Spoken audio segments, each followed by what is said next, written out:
Siz meni shifokorim emassiz-ku? Nega chaqirdingiz? Tekshirmoqchiman. Meni o'zim davolasam nima qilibdi?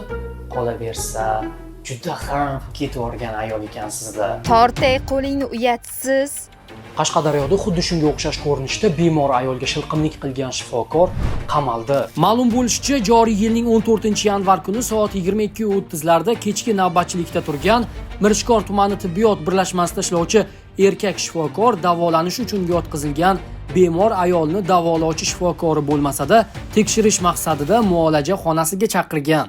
Ayol muolaja xonasiga borganda erkak spirt bilan muolaja qilish bahonasida unga teginib, shilqimlik qilgan. Mazkur holat jinoyat ishlari bo'yicha Mirishkor tumani sudida ko'rib chiqildi. Sudlanuvchi O'zbekiston Respublikasi Ma'muriy javobgarlik to'g'risidagi kodeksining 41.1-moddasining 1-qismida nazarda tutilgan huquqbuzarlikni sodir etganlikda aybli deb topildi va unga nisbatan 5 sutka ma'muriy qamoq jazosi tayinlandi.